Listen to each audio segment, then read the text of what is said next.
দৈনন্দিন জীবনে যখন আমাদের ভীষণ একঘেয়েমি চলে আসে তখন মাঝে মাঝে এদিক সেদিক ঘুরতে যেতে বেশ ভালোই লাগে। হ্যালো বন্ধুগণ, আমি দৃষ্টি। নতুন আরেকটি ভ্লগে তোমাদের সবাইকে ওয়েলকাম।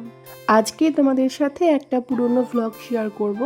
পুরনো বলতে এই 1-1.5 মাস আগের একটা ভিডিও এডিট করা ছিল না, তাই আজ করি কাল করি করে আর তোমাদের সাথে শেয়ার করা হয়ে উঠছিল না। এবারে তাহলে তোমাদের প্রথম থেকেই সবটা বলি।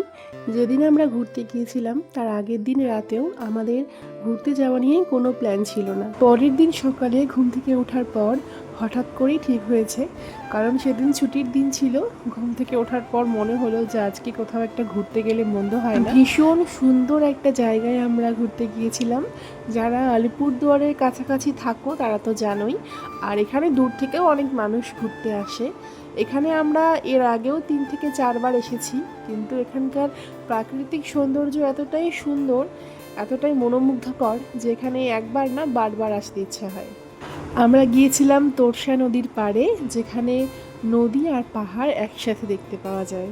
তোরসা রিভার সাইড ক্যাফেটাতেই আমরা প্রথমে ঢুকেছিলাম, কিন্তু ওখানে এতটা ভিড় ছিল সেদিন যে আমরা কিছুক্ষণ সময়ের জন্য একটু বাইরে এসেছি। এখানে কয়েকটা ছবি তুললাম।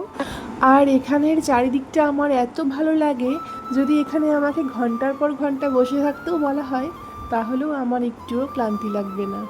তবে এখানে শীতকালে আসলে আরও বেশি ভালো লাগবে, কারণ শীতকালে নদীর জলটা একটু বেশি থাকে এই ডিসেম্বর জানুয়ারি মাসের দিকে, তখন যেন আরও বেশি সুন্দর লাগে।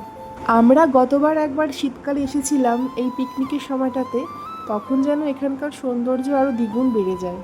তারপর আমরা আবার ক্যাফেতে চলে এলাম। এখানে এসে আমরা হালকা কিছু স্ন্যাক্স খেয়েছিলাম, কারণ এখানকার খাওয়া দাওয়া আমার একদম ভালো লাগে না। এর আগেও ভালো লাগেনি, আজকেও ভালো লাগেনি, কিন্তু কোনো অপশন যেহেতু নেই তাই খেতে হয়েছে। বাড়ি থেকে আমরা খাওয়া দাওয়া করিয়ে এসেছিলাম, তাই এখানে হালকা কিছু খেয়েই হয়ে গেছে।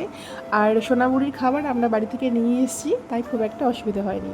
তো এখন বাড়ি চলে যাব। সবাই খুব ভালো থেকো, দেখা হবে নতুন একটা ভিডিওতে। টাটা।